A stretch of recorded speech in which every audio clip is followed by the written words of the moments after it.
Hi, everybody. It's Christina Quick, the Tarot Biz Mentor. Welcome to another episode of the Monday Magic and Marketing Podcast. I'm your host, Christina Quick from the Profitable Psychic Business Academy. You might also know me as Tarot Biz Mentor Online. Welcome back, everybody. We are back from break now. I'm just going to go ahead and share this to the groups and make sure everybody knows that we're live. If you are here, let me know if you can hear and see me okay. Let me know what you were doing over the break. I'm curious. We were on a couple week of a break right there for a moment. We went to winter break and we had Christmas and New Year. So I was just curious how that was for everybody. We had a really nice time. We just kind of stayed in and cooked some nice meals and tried to stay warm. We got a really big winter snow over last Saturday, Sunday. So I wasn't able to come in on Monday. Originally, we were going to be back on the 6th of this month. Hi, Casey. And so we got wallops. Oh my gosh, we got about a foot of snow. And we're still trying to like dig ourselves out. So that's, and then the power has been going in and out and things like that. So, anything that we can potentially do to like limit our power usage, that's what we were called to do. Oh, you got a powdering. Okay. Well, we're supposed to actually, Svetlana, we're supposed to actually get allegedly, another snowstorm this weekend. So I don't know. I hope not. Yeah, the wind, oh my goodness, and then I've been following the wildfires going on in Los Angeles. I have quite a few people, clients that are in Los Angeles, so I hope you guys are okay. After the podcast, I'm gonna reach out to everybody. I've been trying not to like, it's like one of those things, like, I'm sure you're busy, you don't need people checking in on you, but my mind is like, "Oh gosh, I hope that they're okay." So, I was gonna reach out, to a couple people, but watching that, very scary, just see the Getty. It looks like the art museum is burning down and things like that. So very sad. Lots of lots of things lost. So yeah, it's the wind is just unprecedented. And this is like one of those really big fires where it's wind driven. So there's I saw something like there was like 1,500 firefighters out there right now, and they can't get much done. Yeah, yeah. Okay, so welcome everybody. We are officially on episode 7, and we're going to be continuing on in our journey. So, the last couple episodes, we've been talking about kind of like how to compartmental. Remember, we've been talking about like how to compartmentalize your days, how to do batch working, how to kind of get out of doing one-on-one sessions that are just like one-offs, and the importance of moving into selling packages for, because the packages. So let's just think about it for a moment. Selling one-on-ones and selling packages, it has a very, very different vibe and energy to it, and it brings a big change, a big shift to your own business and your own life when you start prioritizing package people over one-off session people. And so the thing that I always recommend doing is we want to sort of dissuade people from booking our one-on-one sessions. And so the way that we kind of do that, is we roll them out in a limited capacity. So that's first, reducing your availability. So even if that's like, okay, maybe you're doing one-on-one sessions or readings all day, maybe you're working on hotlines all day, whatever. And maybe you're doing 2, 3, 5, 10 readings a day.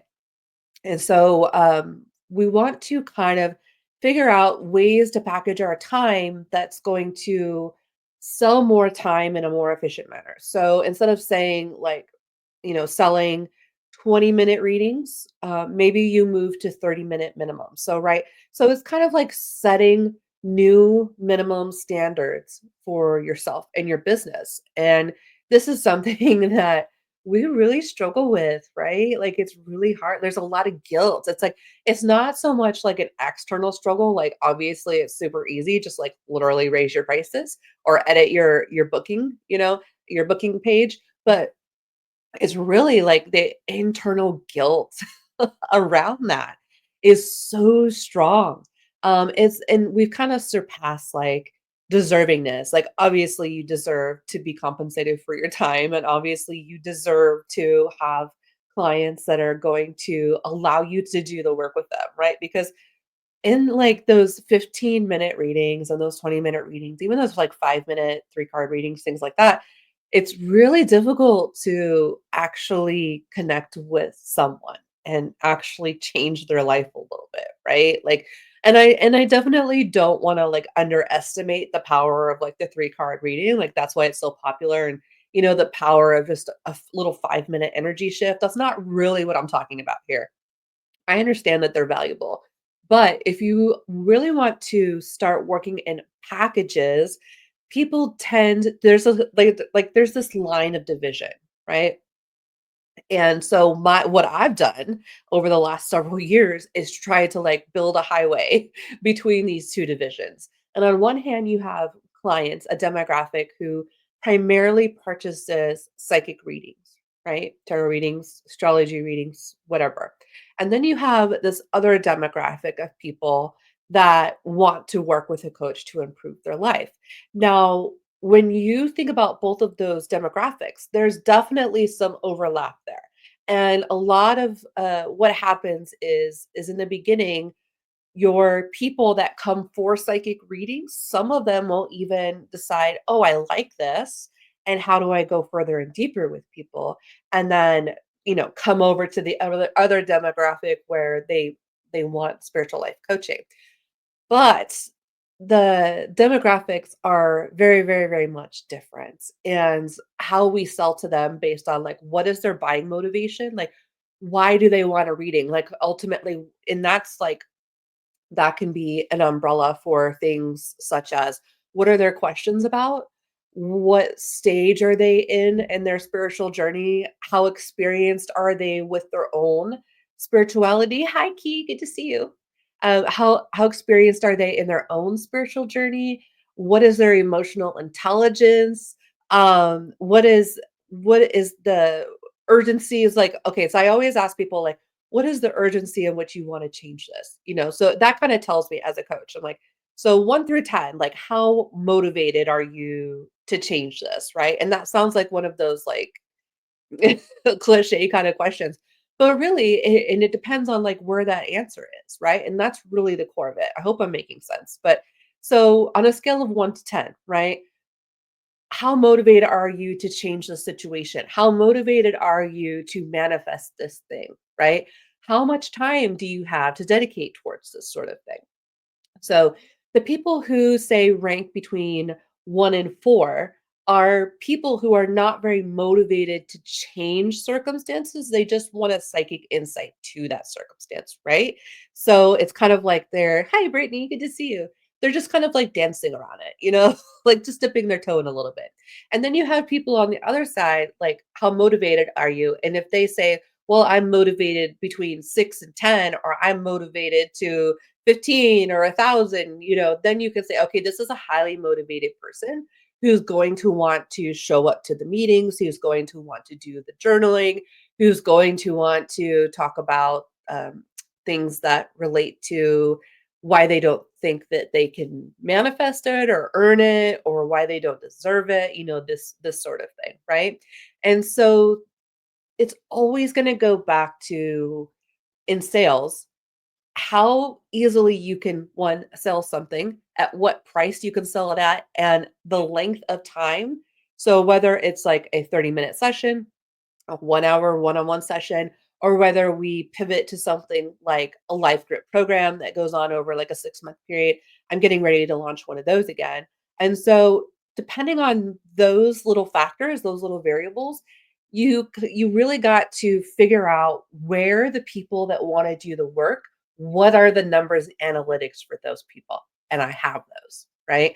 And I've been creating those and creating the courses and programs that go along with helping you shift out of chasing those little $15 transactions, $20 transactions, even upwards of $50 and $100.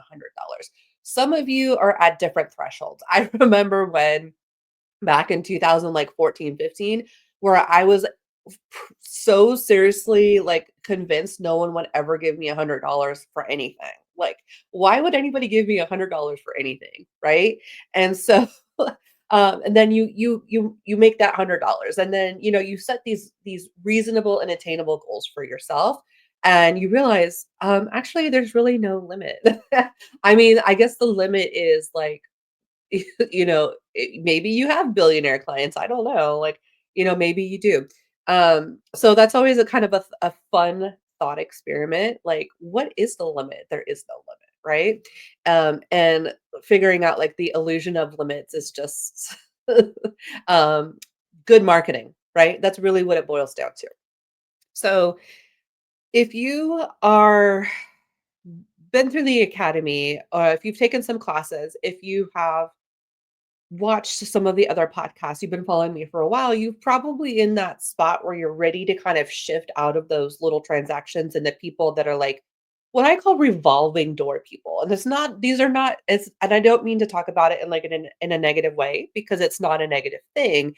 It's just contrast to show you, okay, maybe I don't want this anymore. And maybe I want something more calm and more it feels better for my nervous system, right? Like instead of waking up every morning and being like, okay, I need to do 10 readings, I need to do them at 20 to $25 a piece to make my $250 for the day. Okay. That's a great goal. But after about 1 to 2 years, it really no longer becomes sustainable. It becomes an issue of you're working way too hard, hustling too hard to make that money. And the brilliance of it is that there are easier and more aligned ways to make money. And so my job as a coach is to explain those ways to you so that you believe them, so that you can go out there and you can get it for yourself because I still think some of you really don't believe that it's possible, and it is. And so today, Ditching the Hustle, episode 7, that's what I really want to talk about. Okay, what are those steps that you need to do, right? And just kind of, put them into some bullet points and some like what I consider to be the most important steps to do because truth be told, I could keep you busy forever. And that's what busy work is. That's what hustle is. It's that busy work. I remember when I was working at the salon, working as a beautician, and one of the jobs that I had gotten was at one of those like Great Clips, Fantastic Sam's, like what we call fast food haircuts, right? Where you come in, you get a haircut, you don't know what it's gonna look like, but you got your haircut and you're out in 20 minutes and you pay $7. It's not $7 anymore. I think they're all pretty much like 15, 20 bucks. But back then, 15 years ago, that was how I came up in cutting hair. Very similar to the psychic hotline model, which is why I think I went into the psychic hotline model so easily because I had already been in that fast-paced kind of environment where, it's like working in fast food, sort of, a restaurant kind of business where, it's just the fast, fast, fast. And so I had I had a boss who I really grew to just absolutely dislike. Like I can literally count on one hand the amount of people that I really have like a very strong dislike for.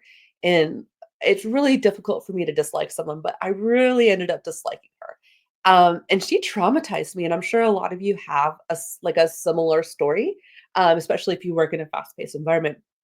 I remember one day I no kidding, I was like after a 6 or 7 hour shift, I was sitting in one of the shampoo chairs. My feet were killing me because she made us wear these stupid kitten heels.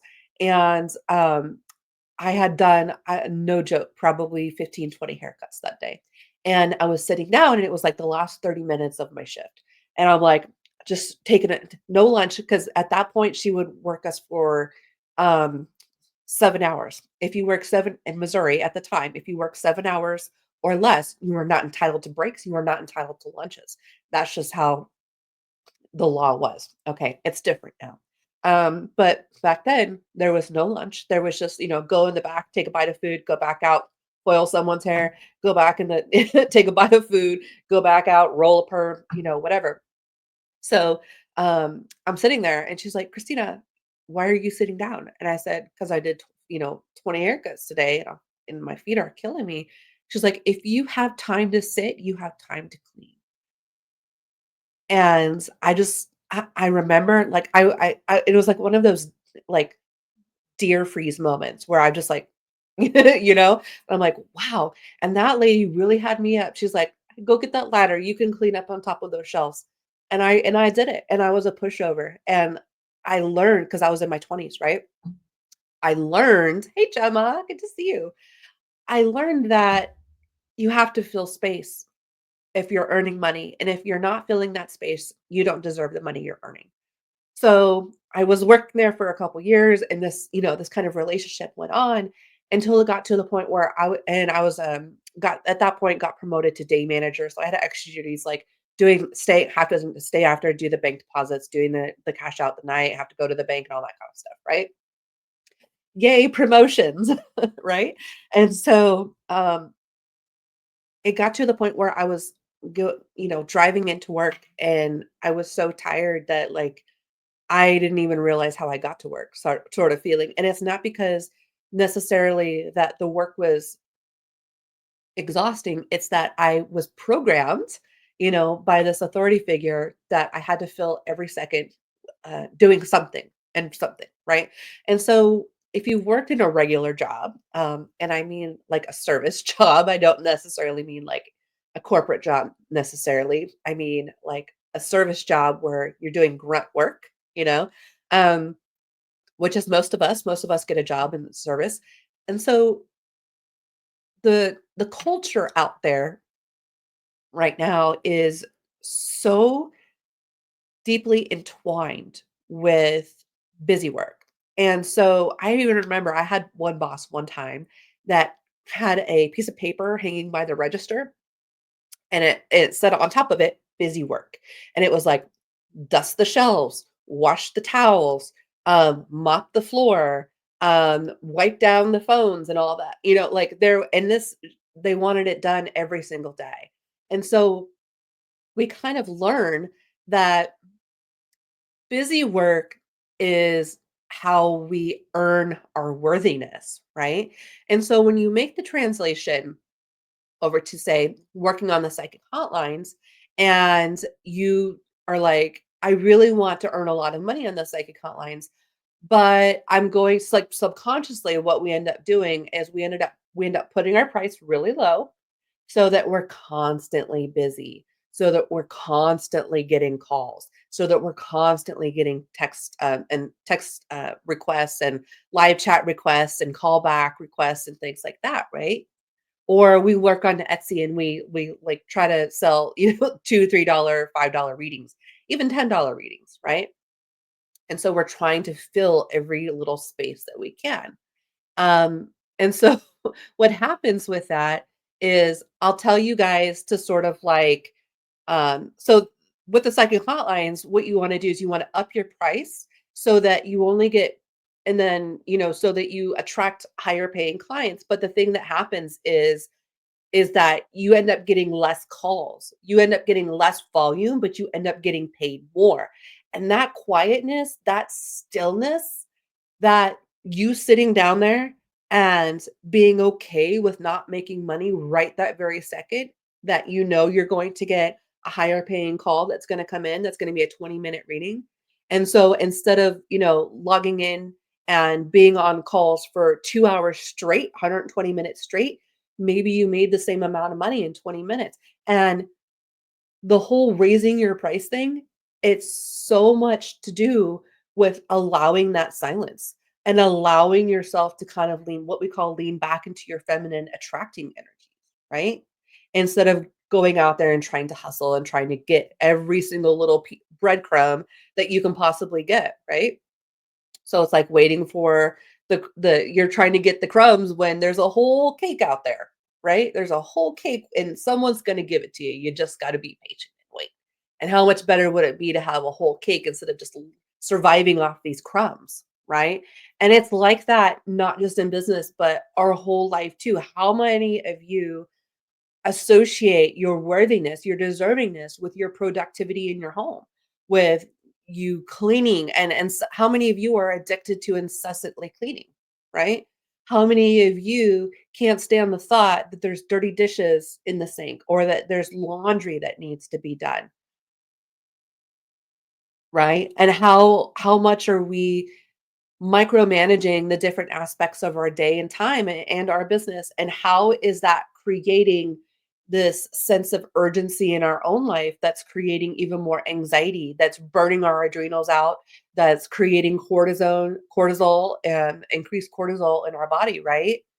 So, that that waiting period where it's such a rite of passage for everyone because there's a part of you that disbelieves someone's going to pay your higher price.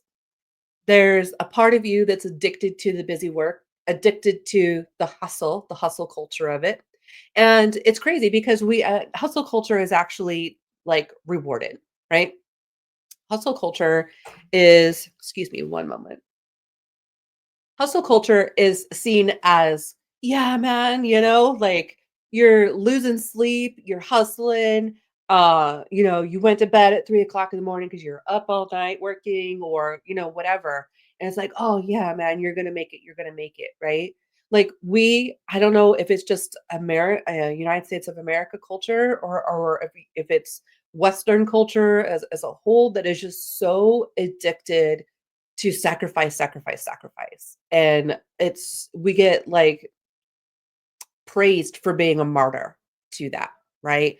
I think it's that Puritan work ethic, right? And so this whole like hustle culture, Puritan work ethic, it really is fairly recent. I mean, it's only from World War One and World War Two, where people had full-time jobs and 40 hours a week or more. But even before then we had suffrages and stuff like that that had to come around, and because then at that point there was no limits on how much you could work and stuff like that. So people were being taken advantage in different ways, but no one had a 40-hour a week job back then. So this is a new thing, and so in a way our past few generations, like the past 4 or 5 generations now, we've been this is a new thing that we've been doing, right? And we're finding out that it's not working. We're getting cancer at the most highest rate. We can blame the food, we can blame the air, we can blame whatever.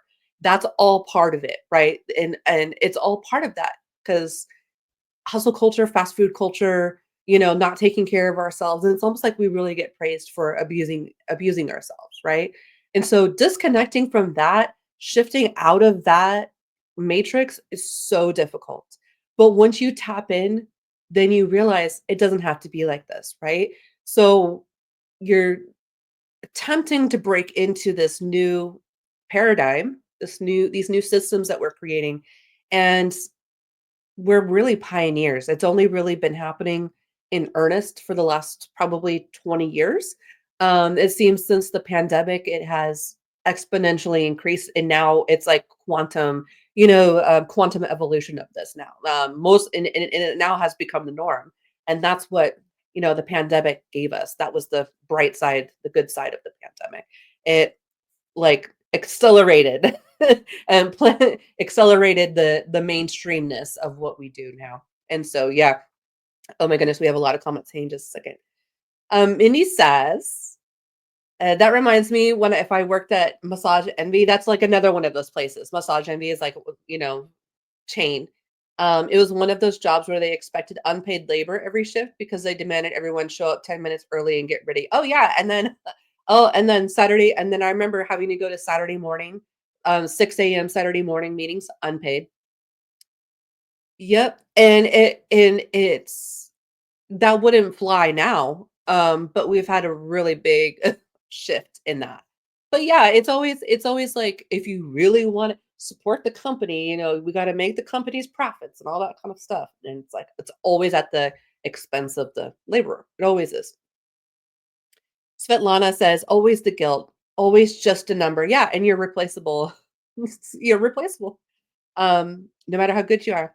I wanted to keep my unpaid cleaning breaks for medical reasons, right? And I was told how much the workplace lost from therapist cleaning breaks, and we needed to complete the new cleaning protocol during COVID. Yeah, sounds like a them problem. Brittany says, that's a lot of life, busy work, moves to self-development when waiting for client. That's exactly it. That's exactly it. And that's what we're going to talk about the other half of this. That's, what things you can do to replace that. Oh, yeah, you're a massage envy too, Svetlana says. And yes, there's so much unpaid time, but it seems like it's technically legal. That's why unions are important. Absolutely.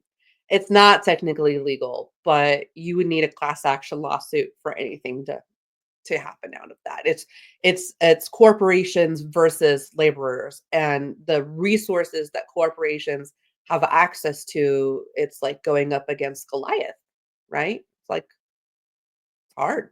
Can't do it unless you have a group of 1,000 people. Gemma says, "Yeah, I've been focusing on caring for my adrenals and hormonal resetting lately, and the hormones is messing us all up.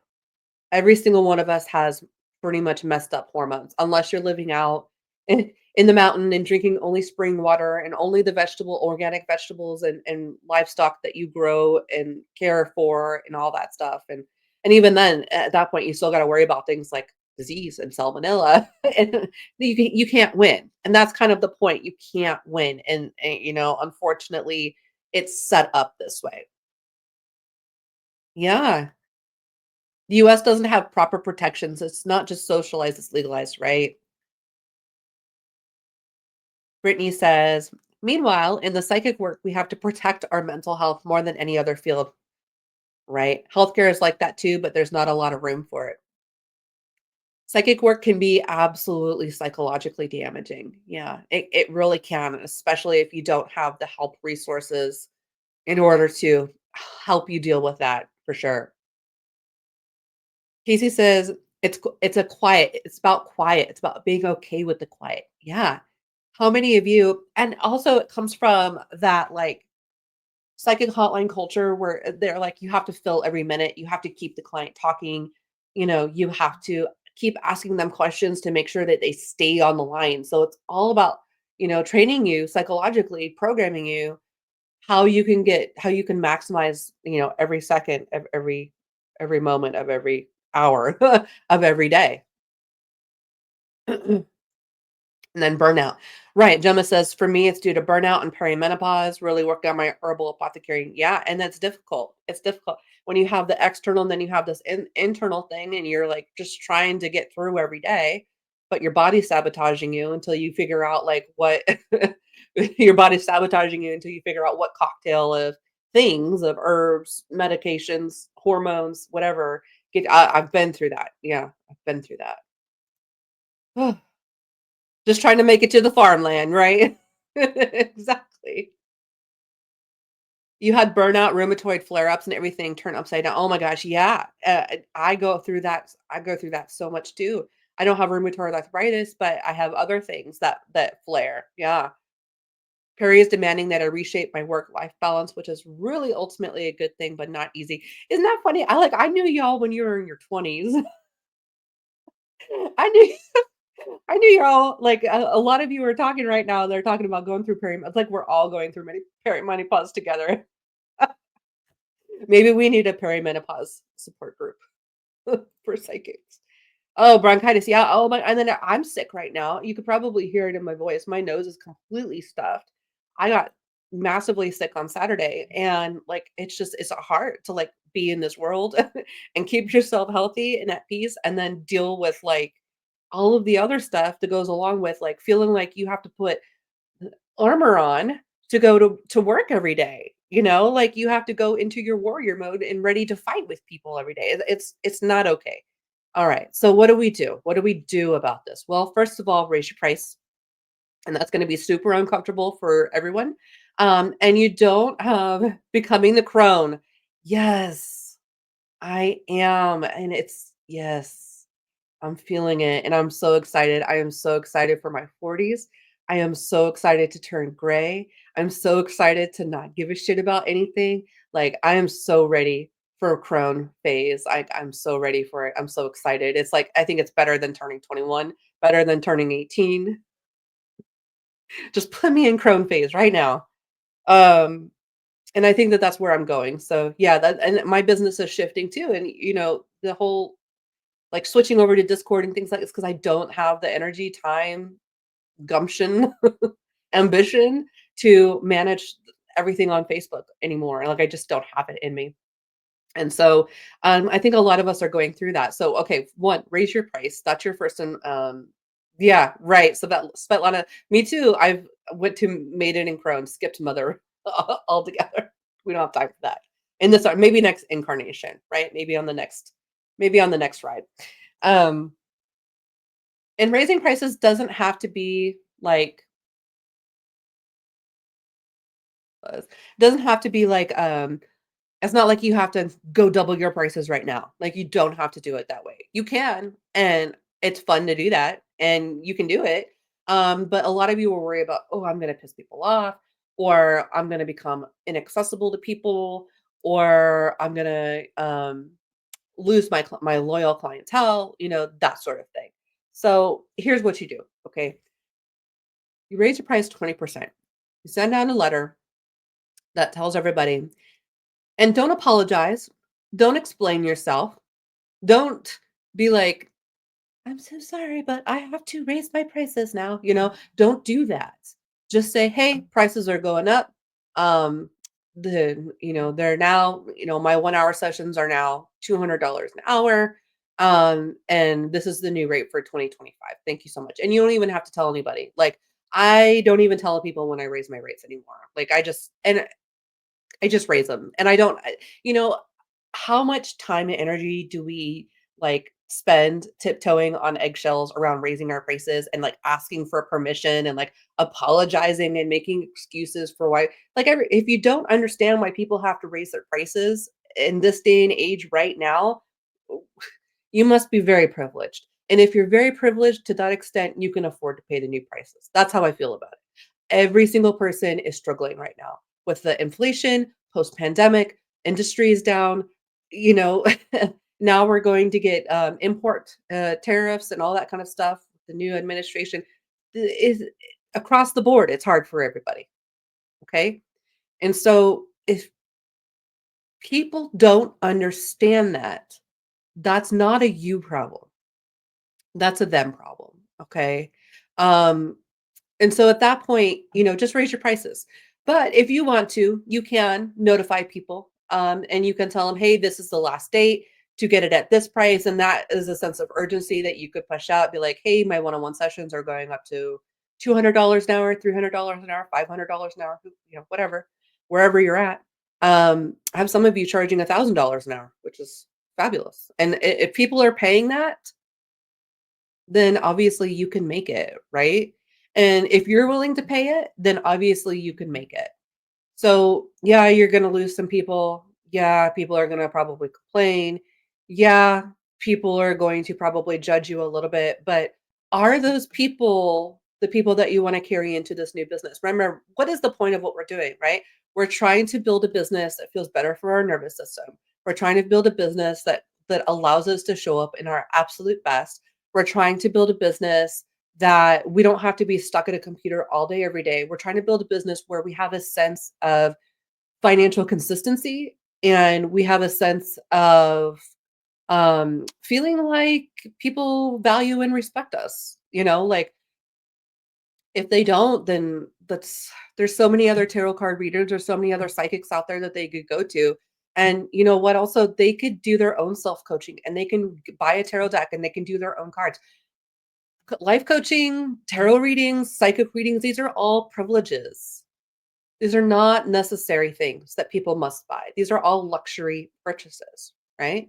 And so if people want your energy, if they want your time, your wisdom, your experience, then they'll pay for it. And if they don't value that, then they'll go find somewhere else to fill whatever void that you filled for them at that point in time. And you have to be okay with that, right? You have to be okay with that. And the way that I'm okay with it is I realize that I'm not here to create codependent clients. I'm not here to create codependent relationships. I've had enough of those. I've vibrated out of that frequency at this point, right? I am I answer to nobody, right? And so the people that pay, it just happens to be this way that the people that pay the least tend to not value you as much, right? They tend to feel a sense of entitlement to you or your time. And that just there's just common denominators within that, right? And so that's not necessarily saying, okay, you're going to raise your prices and you're never going to have a problem with a client ever again. That's not true. But at least you're being paid $200 an hour to have a problem with someone, right? It's like I always say, if you want to argue with me, it's a $400 minimum. We start at 20 minutes, $400, 20 minutes. You want to debate with me, you want to argue with me, you want to complain to me. All right, I'm going to bill you for $400 for a 20-minute session because truth be told, I just don't have the time for it anymore, right? I have so many other things that I want to do. I want to grow more in my garden. I want to, plant more plants. I want to go to more in-person events. I want to go to more charity events. I want to go and be on more podcasts. I want to create more content. I don't have time for things that don't not matter to me because they do matter to me, but I don't have time for unpaid emotional labor, right? I just don't have time for it. And we get to a certain point where we can't be raising people anymore, you know?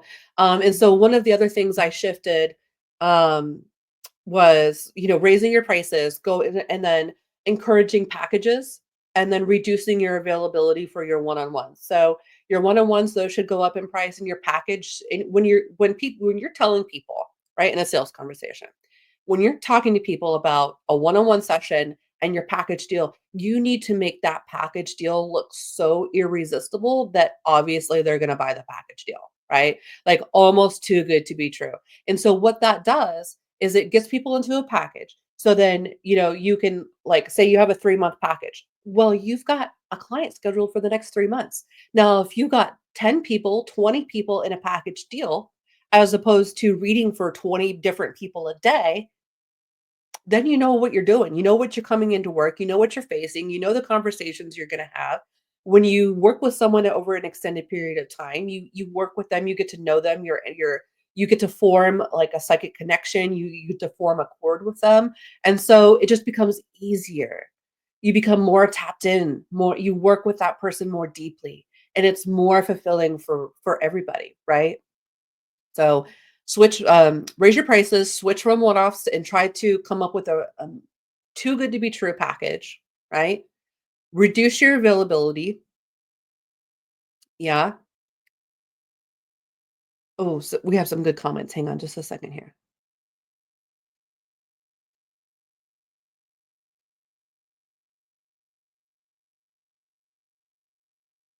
There's YouTube coaches that are charging $500 an hour for coaching. If people want it bad enough from you, they'll pay what you ask for. And that's the simple truth, Mindy.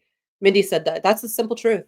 And people can have all the excuses in the world that they want. And they can have all the reasons why they tell you that they can't afford something. And maybe they can't afford it. And it's okay. You have to be okay with people not being able to afford you. Because what are you affording for yourself, right? You are affording yourself to not have to feel like you have to work so much for so little, right?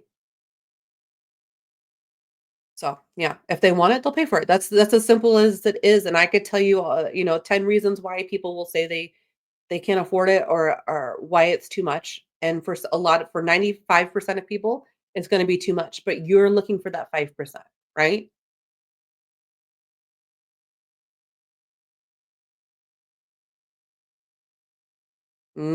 Psychic protection is really big. Yeah, it is. And that's always going to be one of those niches that's never going to run out of people. Psychic protection is always one of those ones where everybody needs to know that, whether you're psychic or not. A client on Bitline, Key says, asked if she could get a free reading, and she's an author, a celebrity makeup artist. So that's a personality problem at that point, right?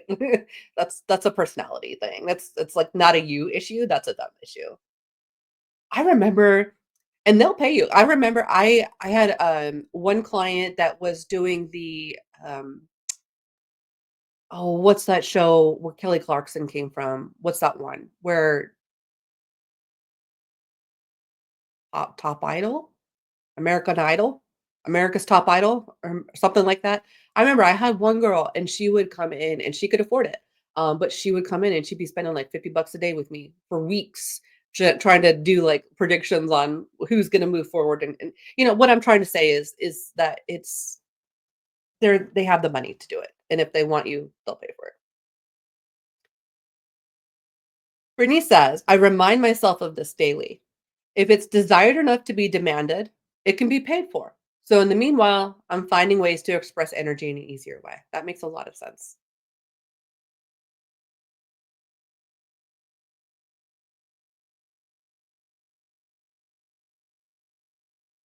Ah, so Lana says she had a lesson in codependence with her own, with her family, friends, clients, and everything the last couple years. And I think a lot of us have. Yes. I have grown so close to some of my clients, but some do become codependent. Okay, the best way for codependency to set the tone for codependency and to push that away is to create space in between when you contact them. So don't unless you're selling immediate reading, content immediate like phone now and pay $10 a minute and talk to me right now type of situation, or you're not selling like an emergency reading or something like that where that's kind of to be expected that you're going to have fast communication. Um, just start spending a day between answering messages, right? And so when clients become codependent, that's an us issue usually, right? And it's about us not having the self discipline to not answer that message. I am the problem, right? So if you notice some codependency with clients, and it happens not always in a negative way. Sometimes codependency can be a really positive thing, right? They trust you. They respect and value your opinion. These sorts of things.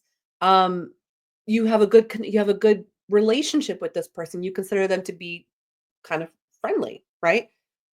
They're excited about you. Sometimes people will just get so excited. Like, I have people that will just like, I'm just me, like I'm just a normal person. But I'll have people that finally get on a video with me like, I can't believe we're here. They're very excited and I love it because it's like it's so sweet and so cute and adorable and it's just so much fun. But they're going through their own experience where they can come off as being codependent, but they're not. They're just kind of excited. So, that excitement that people have about working with you can kinda sometimes feel overwhelming, and so, for me, as a highly sensitive person that, like, no matter whether your energy is good or bad, if it's a lot of energy, I'm gonna be like, "Ooh, I gotta, step away just a little bit from you, just a little." So, because my energy will get entangled in your energy, and then I'll lose sight of my energy, right? So what I have to do is I simply just have to create space. And that is one of the best ways to train your clients not to become codependent on you. And so for me, I have days I work Monday, Wednesday, Friday.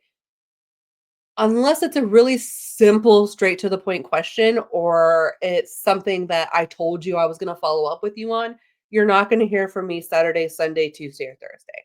And it took me years. I'm talking literal years, at least 2 or 3 years, to get into the habit of not answering questions and not messaging people on my days off, and that was amazing. And I have not since that point, since establishing this, communication boundary with myself and, developing that self-discipline not to break that boundary, right?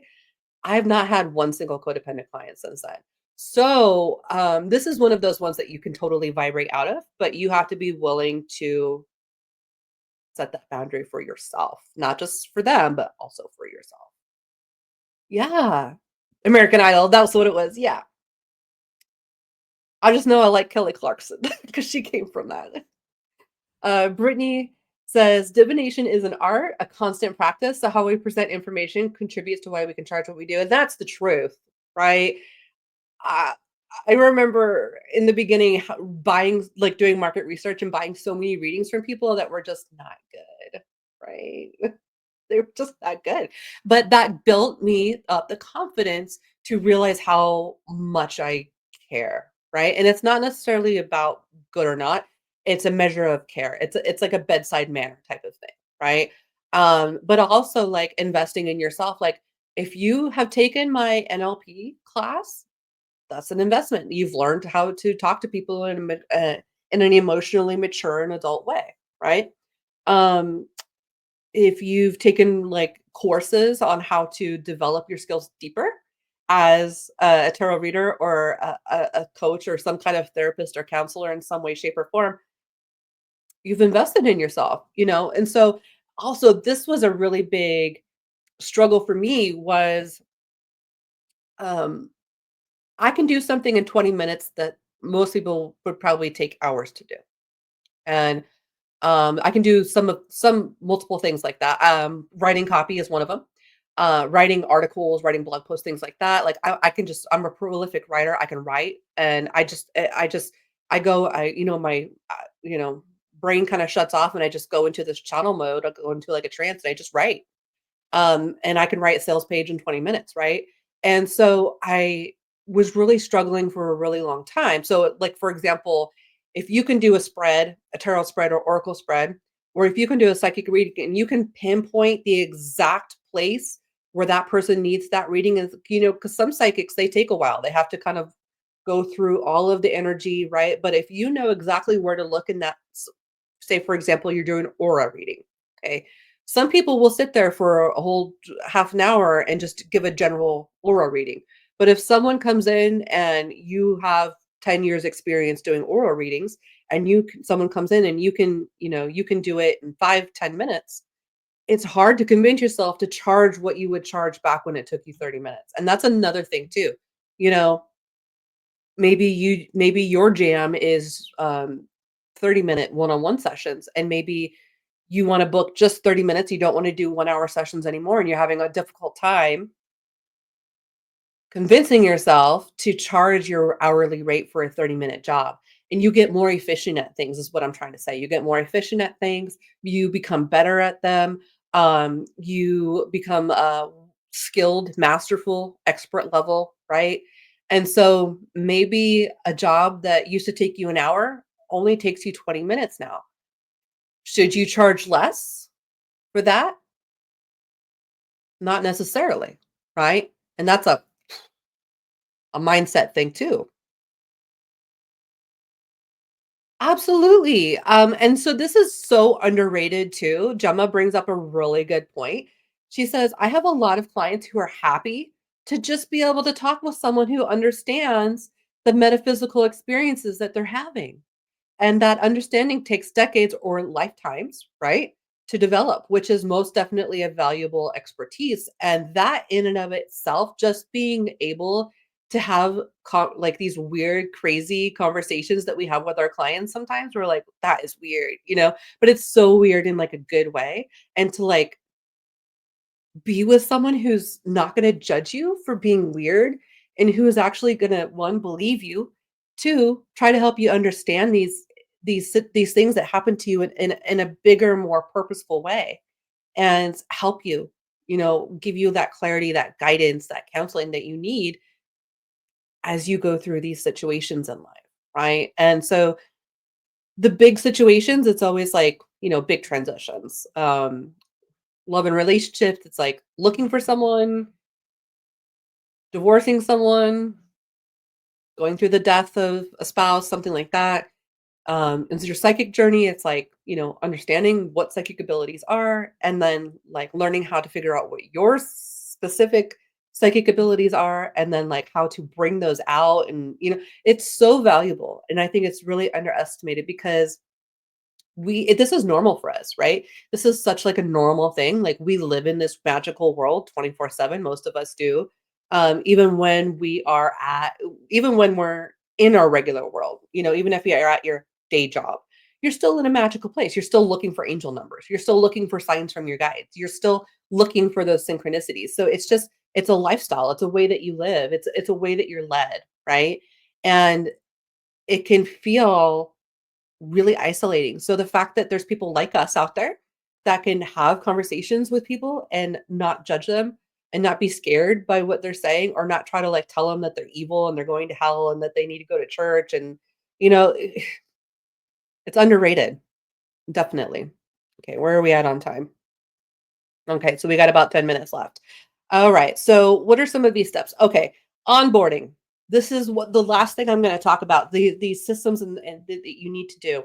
Onboarding. Okay, this is going to help you, and this is something that you're going to actually probably have to pay for. And this is going to be like one of those leap of faith things, where if you're not already paying for this, you're probably going to want to start paying for it, and you're going to be like, "Dang, I don't really want to pay for this," but it's going to save you a lot of time. And it sometimes it takes a little while for that to begin saving you a little bit of money. Sometimes it's an investment in the beginning, but onboarding, how many of you have an onboarding process, an automated onboarding process? How many of you even know what an automated onboarding process even is? How many of you are still spending lots of time and chat messages with people explaining who you are, what you do, and all that kind of stuff? Hi, Carolina. Good to see you. Onboarding process. Okay. So if you're a coach or psychic reader, here's what you want to do. First and foremost, um, it can be AI. It would be considered AI of the past, right? It's not the AI of 2024 and 2025, but it is the AI of the past, which is really like through basically uh, people write programs that allow certain things to talk, like Zoom and your booking calendar can talk. Probably know Zapier, right? Yeah, it really is one of the best things you can do. And it really it takes so much of the energy out of getting new clients up to speed with who you are and what you do and how you're going to help them, how that coaching program, how that coaching package is going to work. So what I recommend doing is that this is going to be a shift for a lot of you. So some of you have probably set up some kind of digital assets for sale, right? Digital assets like maybe you have a couple workbooks for sale on Etsy, or maybe you have like a workshop that you have up for sale, or maybe you have a workshop that's like your opt-in that gets people on your list or something like that. Things we've talked about in previous episodes. Now you need an onboarding for your clients, and here's what I recommend. First of all, we're going to be prioritizing packages, right, instead of one-off sessions. When you are going to be selling a package, you really need to understand your demographic and what exactly you're going to be, what exactly you're going to be coaching them on. So that's going to be related to your niche. A couple episodes ago, we talked about niches. So go back to that one if you're not really sure what we're talking about here, right? So you're going to put together what we call a signature package and a signature program. So your signature package is going to be based on just maybe a couple different parallels of demographics, but is overall going to be one main demographic. So let's just say, for simplicity's sake, the demographic here, let's pretend we're all psychic development coaches, which we probably pretty much are in some capacity, right? So we're all psychic development coaches. Okay. So within that niche, then we want to kind of figure out, do the bullet points under that where, okay, what is my exact demographic? Okay, well, maybe Jane is super great at clairvoyance and her package is all about helping people unlock their clairvoyance. Maybe Teresa is really good at healing chakras and opening chakras for people to expand on their psychic abilities. So maybe her 3-month package is about help all about the chakras, maybe, and that's what that whole experience is. Okay, maybe Timothy is he is a somatic healer, right? And so what he does is he helps people through visualization, through guided meditations, unlock their psychic abilities. All the same, it's really all the same outcome, right? Master your psychic abilities, get more in touch with your psychic abilities, expand on your psychic abilities, whatever. But your niche is your vehicle in which you get those results for people, right? So that's one of the best ways I can describe a niche. What is your process to that? If you don't have your own unique process, I would highly encourage you to create one. Now, your process is what is going to become the backbone of your coaching. For me, it's Market Yourself as a Spiritual Life Coach program. That Mystic to Mentor program, that 12 module program that I think most of you, if not like 90% of you who are here today, have been through that program. That program is the program that I get everybody who's a new client to me, I try to get them in that program, try to convince them to get in that program because you have to be doing that program really to be able to get the full effect out of working with me in a long-term capacity because there's just so much to teach, right? And so what that does is I created that program. Now, you don't have to do a 12 module program like I did. You could just do like one or two videos, but maybe 3 to 5. I would say 3 to 5 videos, right? And it basically is explaining who you are, what is your like map or method or process that you're going to be walking people through. Some of the key things that you're going to be teaching people, right? Some of the key resources that they might need. Maybe there's a couple books that you recommend people to buy. So all of this is going to be like in a PDF folder, right? That you're going to send people who become new clients. So first of all, you're going to have some kind of booking software, right? So your booking software, that could be Acuity, that could be Calendly, that could be I think even Zoom has booking software now, but it's becoming more commonplace. But there's a few of them. I use Calendly. I think I use Calendly. That and Acuity pretty much very similar. Acuity, I think, has a little bit more integration with WordPress, but Calendly has its own like booking pages and things like that where you don't need a website. Okay. So, booking page, number 1, and make sure you're only selling what you really wanna sell with that, right? So, 30-minute sessions, 60-minute sessions, or however you wanna deal with that in, like a package deal. So, say, for example, if you wanna know what the market trend is right now, it's $200 an hour. It's been $200 an hour. It hasn't seemed to go below $200 an hour. Okay. So if you're doing a package of, say, 3 sessions, 3 one-on-one sessions, and they're $200 for that. So then that's $600. But maybe you make it too good to be true, where you take off another $100. So maybe it's $500. Or maybe you want to use angel numbers and you make it 444, and maybe you add in some extra like ebooks and things like that you've done, maybe some bonuses to make it even more enticing, right? So now you need to create from there, you need to create some kind of onboarding content that's going to get people familiar with who you are.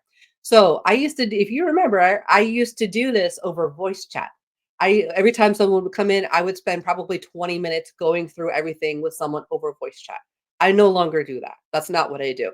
Now I just say, "Hey, it's Christina. I saw you booked your session. I'm really looking forward to, talking with you. Don't feel free to reach out to me anytime between now and then if something changes or you want to update, because I have a little spot when they book like what's their questions or what their situation, what they want to deal with, and so they can put in that, and I say, okay, message me anytime, and I'll consider that for our session. And then also for my package deals, when I do my package, I have a Google form intake form where it asks like questions like, what's your name? What do you prefer that I call you? Do you have any preferred pronouns? Tell me a little bit about the situation that you're in right now. What is your history with XYZ? What are some things that have been working for you? Where are some successes that you've already had with this?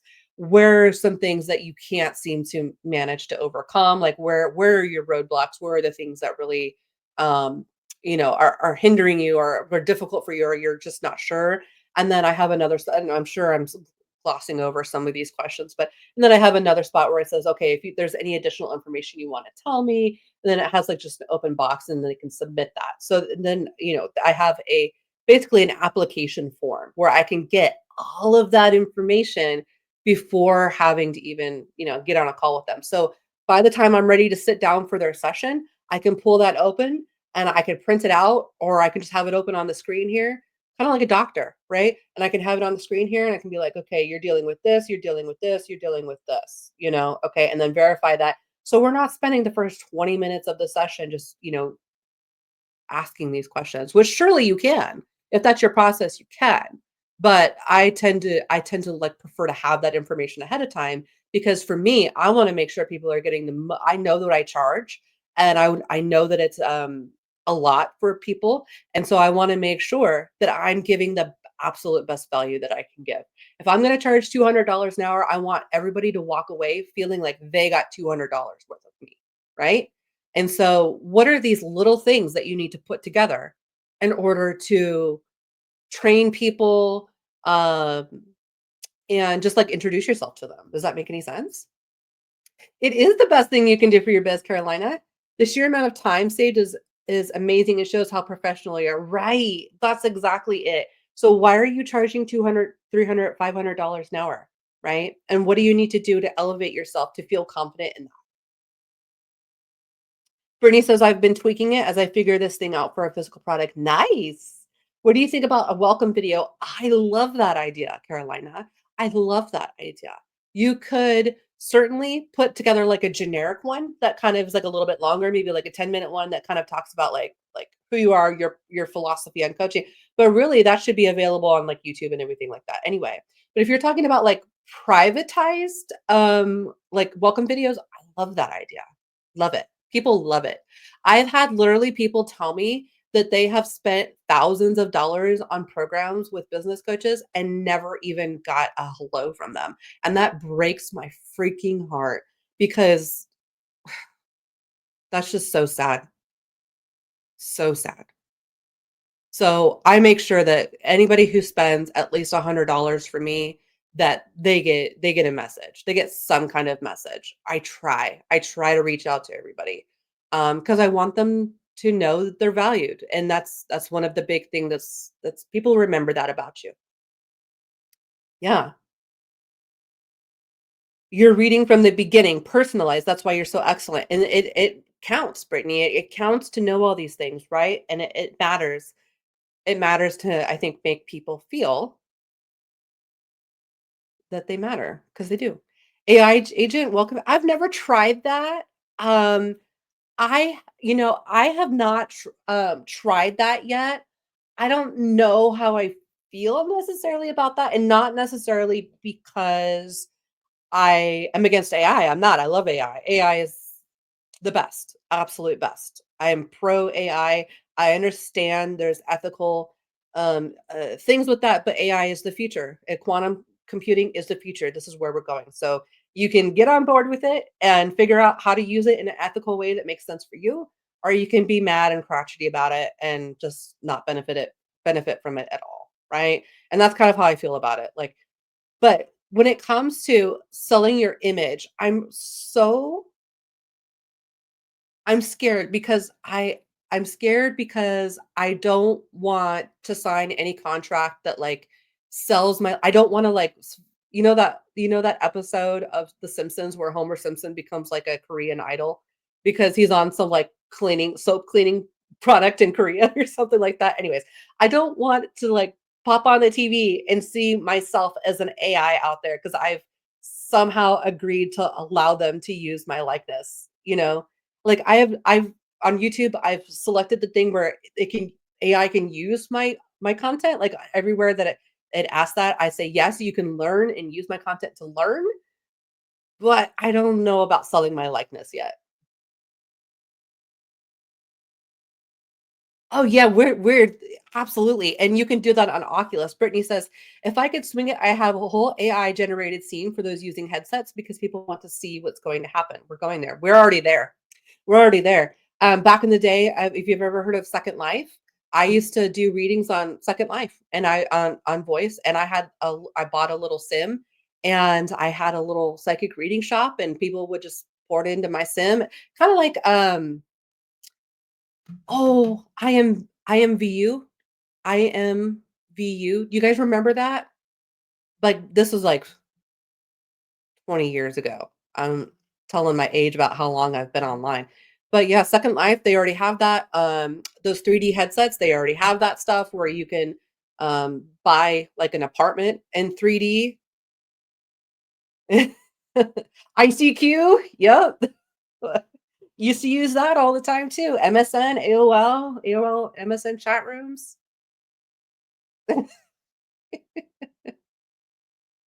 Dude, there's so many ways that you can like AI and virtual reality.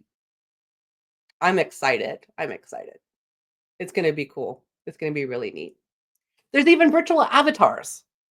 You can like literally buy how an avatar of a character, and it could be talking to I could be a bunny rabbit right now. Like it exists. It's fun. Do whatever. Do whatever you want. Do what brings you joy, and you're gonna attract the right people. I went on a date years ago with one of the co-creators of Second Life. Oh my god, I can't even tell you how much money I've spent on Second Life. A ridiculous amount of money. Dude, I used to make stuff. I used to make, back in Photoshop, like, that was one of my first ways I hustled money online is making money on Second Life. I used to make, like, outfits and build things, and I love that, Key. Great, great. I probably should she's talking about an AI assistant. I probably should set one up, at least on my Facebook business page. I probably should set one up, but we'll see. Maybe that'll be a 2025 thing. All right, you guys. Well, are there any questions about anything I've talked about today? So, do you guys have any questions about anything? Was anything unclear? It's scary. Well, and there's good scary too. Like sometimes things are scary just because they're unfamiliar and they're unknown, but not like a bad scary, like a wow, what is the potential of this kind of scary? And that's always exciting. I've been there a couple times in my businesses. Like Discord, like setting up the Discord, that was one of those moments for me where I was like, "Oh my god, is everybody just gonna hate me?"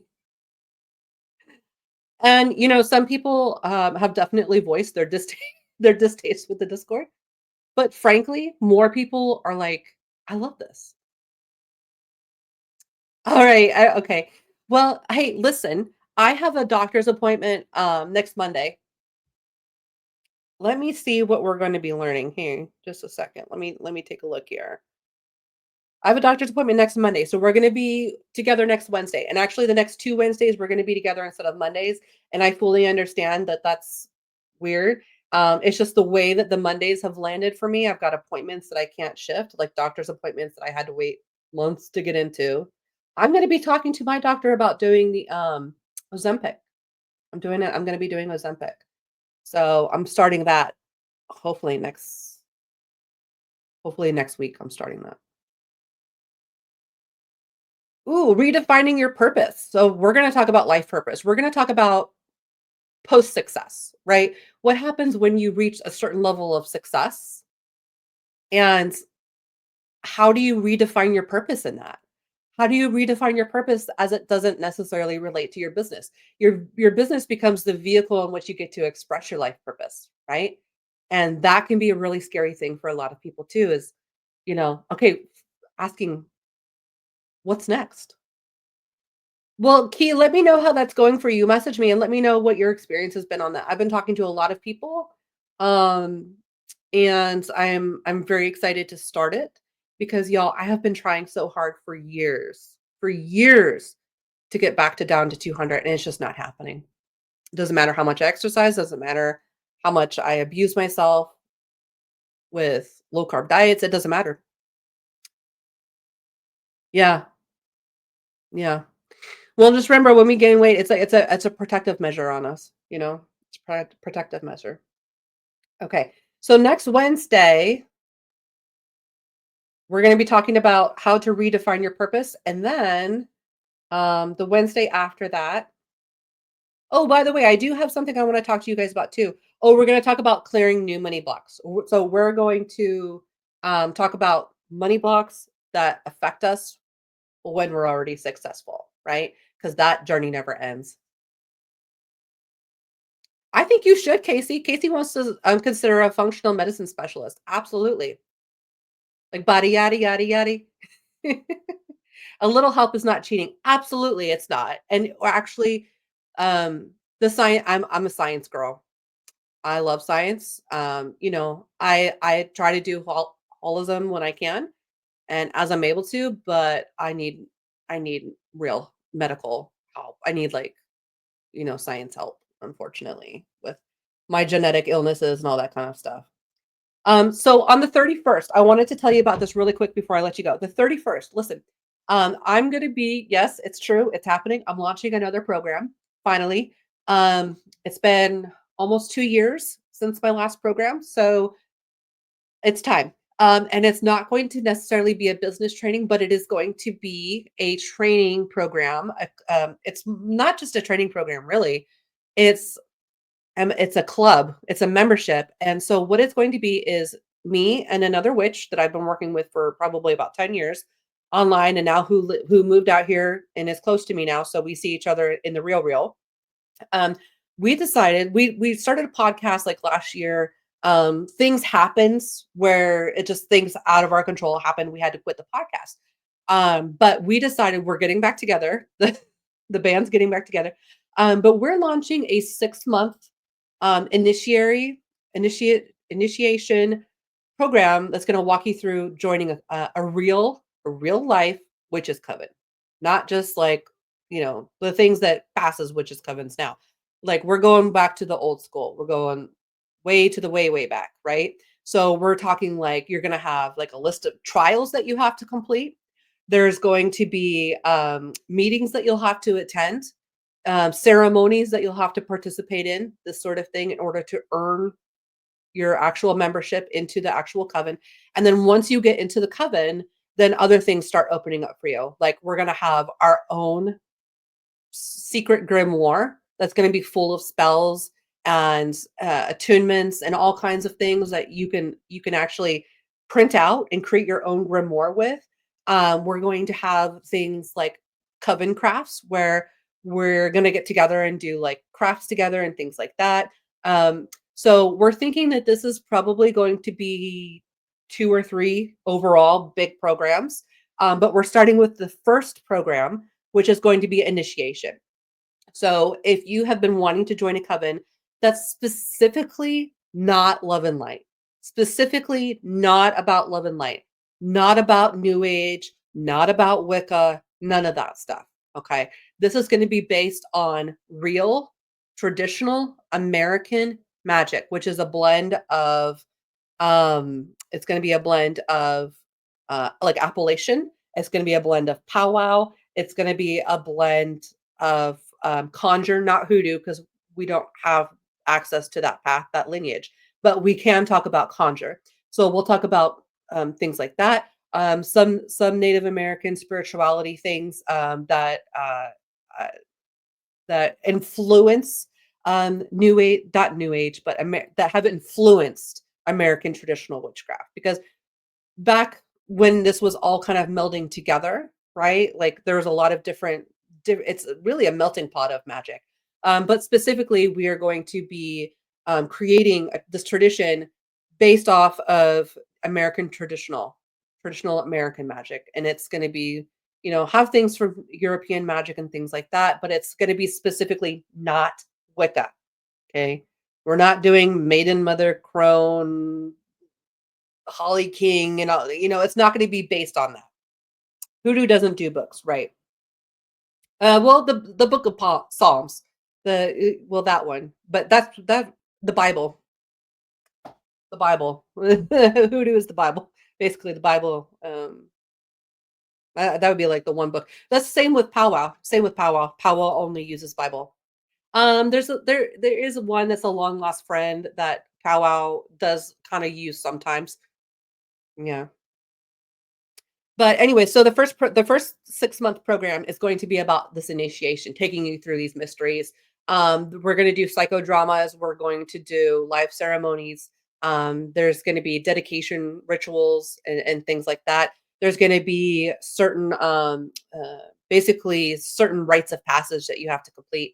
Um, yeah, it's open to everybody. It's going to be now, I do have to put the disclaimer here. It is going to be it's going to be feminine. It's going to be a feminine place. It's going to be revolving around the dark feminine. We're not going to talk very much about the masculine at all, if nothing else. Nothing about it really, other than it's going to be very focused on feminism. It's going to be very focused on anti-church and I don't wanna say anti-Christian, but I do wanna say anti-church. It's gonna be anti-church, anti-organized religion. Um, it's gonna be anti-patriarchy. So, if you are a masculine, if you identify as a masculine, You are more than welcome to come in, but understand that it's going to be a feminine place and it's going to be about working with the feminine. So as long as you can as long as you are a magical person that can compartmentalize that experience and understand that it's going to be a place of dark feminine worship.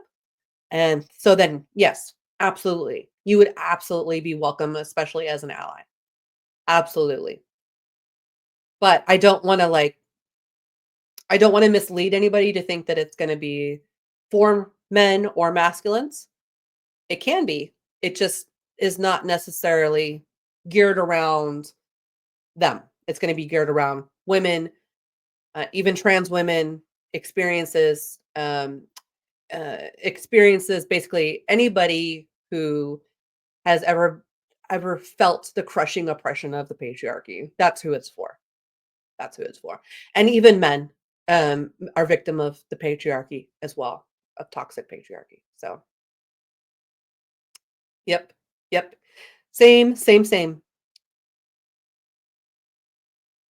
Yes, it's gonna be about rewilding, it's gonna be about connecting, we're gonna talk about hexing, we're gonna talk about cursing, we're gonna talk about, all of the dark taboo things, blood magic, we're gonna talk about sex magic, we're gonna talk about all of the things that everybody else tells you that you can't or shouldn't do. We're gonna empower you with those abilities to do it, and we're gonna help you figure out what is the ethical path for you. And for us personally, as the high priest and the high priestess, it's going to be about social justice primarily. So if you are into that kind of stuff, then it's for you. All right, you guys. I hope you guys have an amazing rest of your week. I'll see you guys next Wednesday. And don't forget, the Discord is open. If you are missing the groups, come hang out in the Discord. We get a lot of people in there coming in. I think we're at like 200 members now, over 200 members. I'd love to get to 222.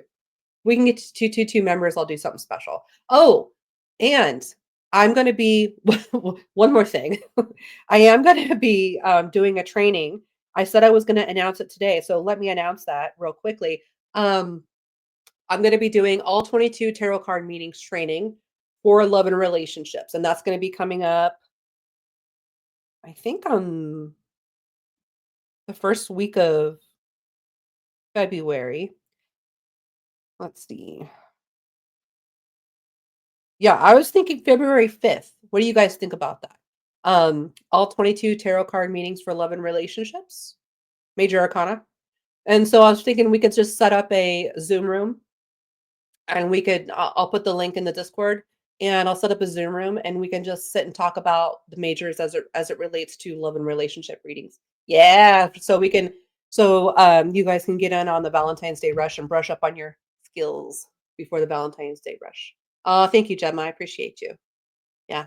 So I will have information in the Discord about that. Okay. So I'll see you guys in the next episode.